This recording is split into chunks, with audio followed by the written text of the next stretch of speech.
इस अशोकनगर की धरती में प्रणाम करता हूँ। केंद्रीय नेतृत्व ने मध्य प्रदेश में 2 से 30 विधानसभाओं में दूसरे प्रदेशों से 7 दिवसीय प्रवास के लिए हम सबको मध्य प्रदेश में भेजा।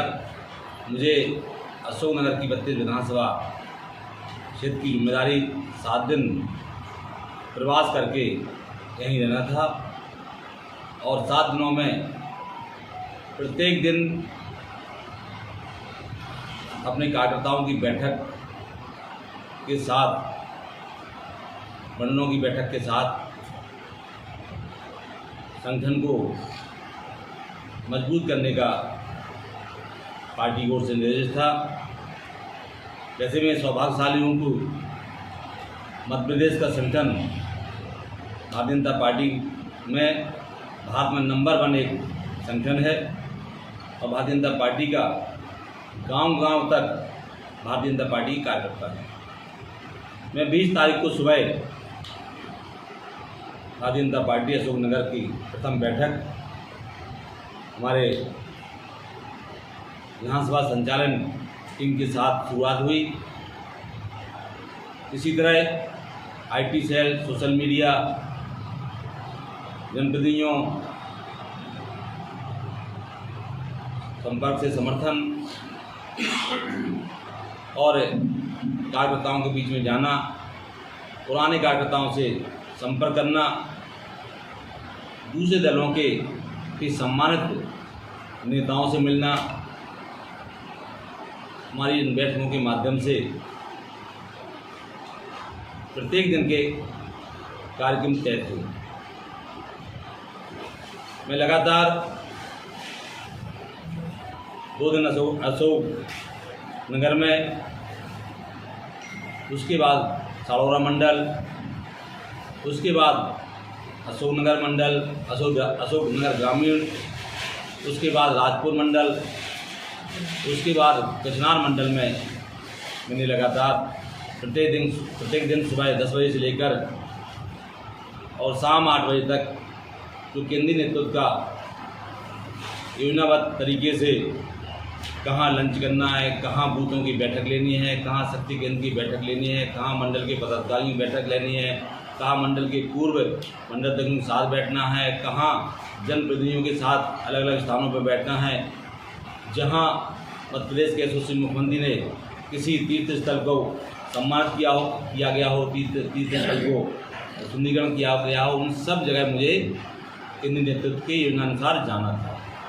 मैं लगातार प्रत्येक दिन गया और प्रत्येक दिन मैंने भारतीय जनता पार्टी के बूथ अध्यक्षों से बात की, शक्ति केंद्र प्रमुखों से बात की। हमारा भारतीय जनता पार्टी कार्यकर्ता यहाँ जो संगठन के शिल्पी आकार हैं, उन्होंने संगठन को बहुत अच्छे से बनाया और हमारा बूथ अध्यक्ष मध्य प्रदेश सरकार की जन कल्याणकारी योजना, भारत सरकार की जन कल्याणकारी जो योजना है, उन तक ज़मीन तक पहुंचाने का काम कार्यकर्ताओं के माध्यम से किया जा रहा है। हम काम करते हैं, काम की जानकारी नीचे के जो हितग्राही है उसको इस बात का एहसास है कि हमारी जो कल्याणकारी योजना, चाहे वो कृषि से संबंध हो, चाहे मजदूर से संबंध हो, चाहे गरीब समाज से हो, इन सबको सरकार की योजना जो दी जा रही हैं, वो पहली बार जब से 2003 से भारतीय जनता पार्टी की सरकार बनी है, तब से लगातार गांव, गरीब किसान को सहयोग करने का काम सरकार मध्य प्रदेश कर रही है। और निश्चित रूप से मैं इस बात से बहुत संतुष्ट हूँ कि अशोक विधानसभा के कार्यकर्ताओं ने हमेशा भारतीय जनता पार्टी के लिए काम किया है और वो संगठन को और मजबूत कैसे हो, इस पर चर्चा विधिवत कार्यकर्ताओं ने की। कार्यकर्ताओं के सुझाव भी लिए गए हैं। प्रत्येक मंडल में जहां विकास होना है या विकास की कुछ कमी है, उस पर भी चर्चा हुई है और स्थानीय जो समस्याएं हैं उन पर भी चर्चा हुई है। जो स्थायी समस्याएं निकल के आई हैं वो स्थानीय शासन द्वारा, और जो शासन से अपर हैं, मैं 28 से लेकर 31 अगस्त तक पूरी रिपोर्ट बनाकर केंद्रीय नेतृत्व को सौंपने वाला हूँ। मुझे ये लगा कि जैसे अशोक विधानसभा भारतीय जनता पार्टी विजयी होगी, और हमारे बीच में या 2003 के पहले जो सरकारें थी, उन सरकार की तुलना और 2003 के बाद आदरणीय शिवराज जी की सरकार की तुलना आम जनता में चर्चा का विषय है। 2003 के पहले कार्यकर्ता कहते थे गुंडों का राज है, डकैतों का राज था। 2003 के बाद वो सारी समस्याएं खत्म हो गई थी, और जो कल्याणकारी योजनाएं थी 2008 में जब कमलनाथ की सरकार बनी, 15 महीने के अंदर वो सारी जन कल्याणकारी योजनाएं उन्होंने बंद कर दी, और जो उन्होंने घोषणा की थी वो भी उन्होंने घोषणाएं पूरी नहीं की। मैं मध्य प्रदेश की जनता को धन्यवाद देता हूं कि 2019 में जब लोकसभा चुनाव हुआ था तो 29 में 28 सीटें भारतीय जनता पार्टी को मिली थी। अब मुझे, क्योंकि मैं अपनी विधानसभा की जो कार्यकर्ताओं की मंशा है, और हमारी विधानसभा कार्यकर्ता भोपाल भी जाता है, ग्वालियर भी जाता है, गुना भी जाता है, सागर भी जाता है, जो चर्चा उस कार्यकर्ता के बीच में है, उसका कहना है कि अब मध्य प्रदेश में लोकसभा में 29 की 29 लोकसभा की सीटें जीतेंगी। और ये तो उनका संकल्प है।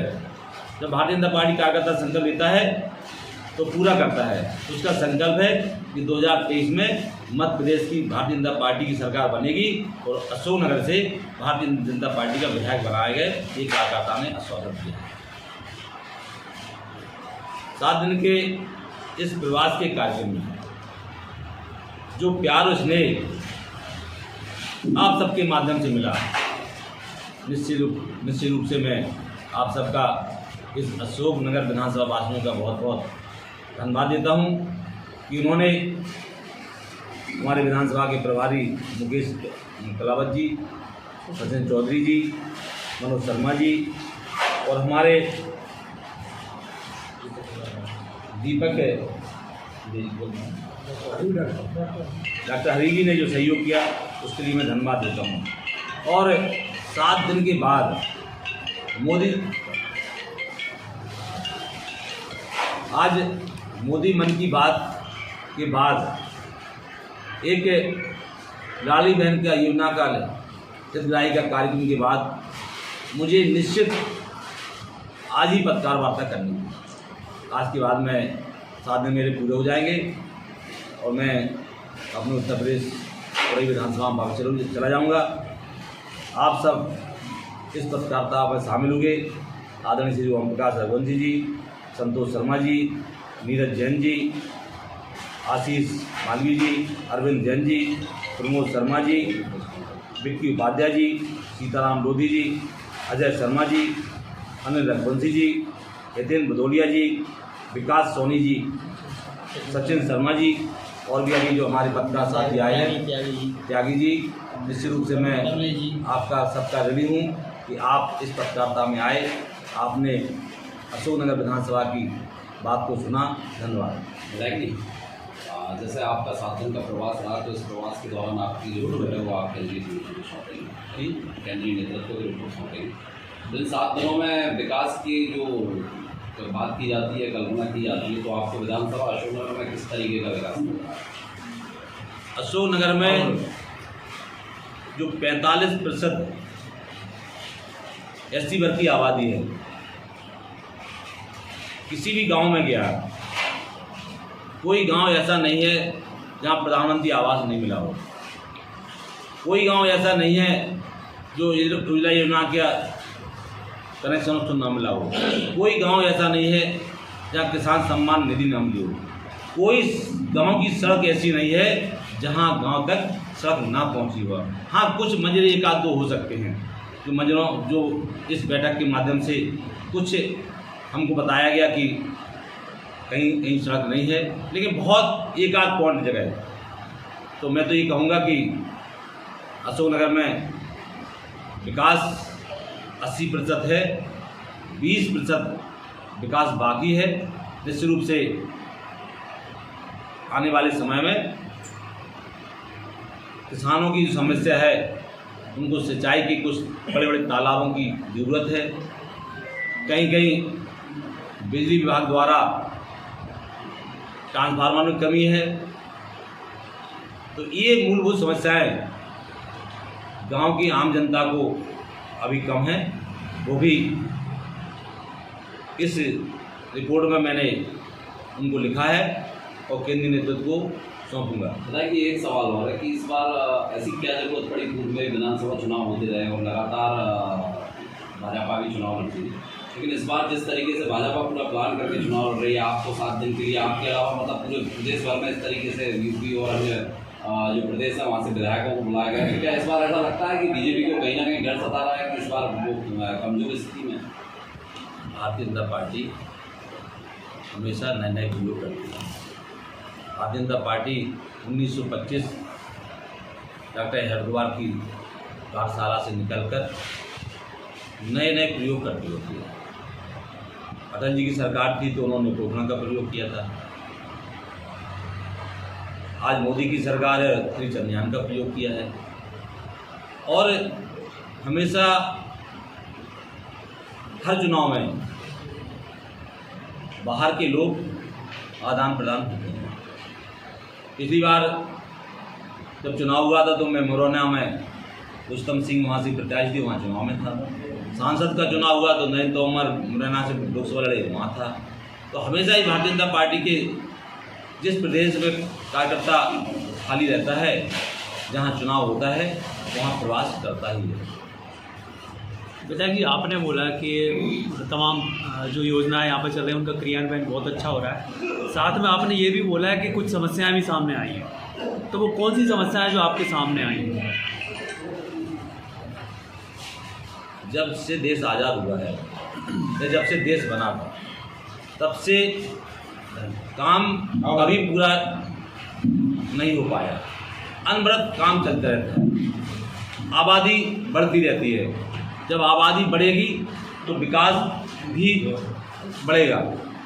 तो निश्चित रूप से जब आबादी बढ़ती जा रही है, नए रास्ताएं बन रही हैं और नए जगह विकास हो रहा है, तो जब विकास नई डेवलप कॉलोनियाँ हो रही हैं, शहर अशोकनगर चमूर विकास की ओर है, अशोकनगर का विस्तार होता जा रहा है। जिन रोडों पे कभी मकान नहीं थे, आज 1-1 किलोमीटर रोडों पे मकान हो गए हैं। तो जब विस्तार होगा तो विकास तो अपने आप लोग मांग करेंगे और विकास कराने का काम भारतीय जनता पार्टी हमेशा करती है। भारतीय जनता पार्टी तो मध्य प्रदेश को रामराज की उनकी परिकल्पना है और रामराज लाने का प्रयास पूरा 20 सालों में हमारे यशस्वी मुख्यमंत्री शिवराज जी ने किया है। एक बहुत महत्वपूर्ण मुद्दा है, चूँकि विधानसभा चुनाव आ रहा है, आपका यहाँ पर प्रवास रहा 7 दिन का, तो आपका जो यहाँ का प्रवास रहा वो विकास कार्यों को देखने के लिए रहा या फिर प्रत्याशियों के चयन के लिए रहा? हमारा जो प्रवास हुआ है वो मेरा प्रवास भारतीय जनता पार्टी के संगठन को नीचे तक पहुँचे। हमारी भारतीय जनता पार्टी का एक कार्यकर्ता 2023 के चुनाव में लगे, उनको मजबूती देने के लिए, उनको काम में लगाने के लिए। और विशेष रूप से हमारी विधानसभा में तो पहले 2 मंडल ग्रामीण थे, वो 2 के 3 बनाए गए, तो 1 मंडल नया बना है। तो वो संगठन और मजबूत हो, इसलिए हम लोग सिर्फ संगठन के काम के लिए, और बड़ा मुद्दा अगर विधानसभा का कोई हो जो केंद्रीय नेतृत्व के पास जाने की आवश्यकता हो, उस मुद्दे को लेकर हम तक जाएंगे। ऐसा कोई मुद्दा सामने आया? हाँ आया, जैसे कि आपका ये अशोकनगर का रेलवे का ओवरब्रिज है। यहाँ की मांग है कि वो अंडरपास बने, यहाँ की मांग है कि यहाँ सीवर लाइन गिरे, यहाँ की मांग किसानों की मांग है बड़े बड़े तालाब बने और उनसे किसानों की सिंचाई के साधन हों। तो कई मुद्दे ऐसे हैं, जैसे तमाम जगह बिजली पावर हाउस बड़े बड़े बने, लाइन नहीं है, सिंचाई के साधन उपलब्ध हुए, किसानों की विशेष समस्या है। एक सूची जारी कर दी है पार्टी ने, चंदेरी से प्रत्याशी घोषित हो गए हैं। अशोकनगर का कब तक मानेगा, अशोकनगर के प्रत्याशी कब निश्चित होगा? भारतीय जनता पार्टी अपना काम करती है। भारतीय जनता पार्टी का नेतृत्व ये पंचायत का नेतृत्व है, ये सबका साथ, सबका विकास, सबका विश्वास, सबका साथ का नेतृत्व है। सब लोग मिल बैठ के ये तय करते हैं कि हमको कब कहाँ टिकट देना है, कब घोषणा करनी है। उन्होंने जो 39 की घोषणा की, मैं मध्य प्रदेश नेतृत्व को बहुत बहुत बधाई देता हूँ, और आगे भी जो घोषणा करेंगे तो बहुत अच्छे हमारे प्रत्याशी आएंगे। और अभी तो अशोकनगर में कोई ऐसी, और मैं तो अशोकनगर में रहा, बाहर की मुझे कोई पता नहीं है।